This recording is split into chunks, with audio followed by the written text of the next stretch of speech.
একের পর এক বিতর্কিত কাণ্ডে টালমাটাল দেশের ক্রিকেট বোর্ড।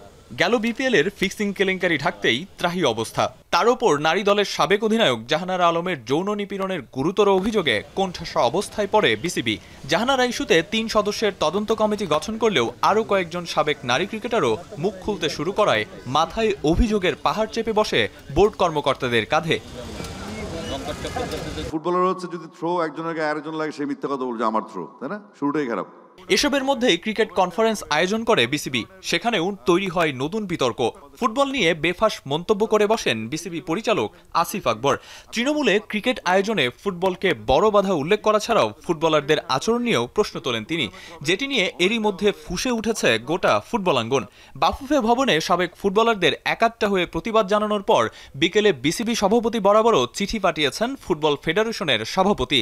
একই সঙ্গে বিসিবির কাছে স্পষ্ট ব্যাখ্যাও দাবি করেছে বাফুফে, যদিও নিজের মন্তব্যে অটল আসিফ আকবর। এসব কাণ্ডে বেশ বিপাকে পড়া বিসিবি এবার জন্ম দিয়েছে আরেক বিতর্কিত ঘটনার। দুদিনব্যাপী বাংলাদেশ ক্রিকেট কনফারেন্সের সমাপনী অনুষ্ঠানে গণমাধ্যমকে বিজ্ঞপ্তি দিয়ে আমন্ত্রণ জানিয়েও নির্ধারিত সময়ের ঘণ্টা পার হলেও খোলা হয়নি গেট। এমনকি উক্ত সময়ে সাংবাদিকদের সাথে কোনো যোগাযোগও করেননি বিসিবির কোনো কর্মকর্তা। অবশেষে ক্রিকেট কনফারেন্সের মূল আনুষ্ঠানিকতা শেষ হওয়ার পর বোর্ড সভাপতি আমিনুল ইসলাম বুলবুল ও ক্রীড়া উপদেষ্টা হাজির হন গণমাধ্যমের সামনে।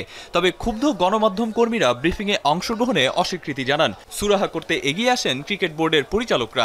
তবে বেশ কিছুক্ষণ যুক্তিতর্কের পরও সংবাদকর্মীদের বোঝাতে সক্ষম হননি পরিচালকরা।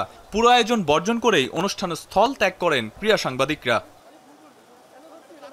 আরিফুল ইসলাম সাহাব, এখন, ঢাকা।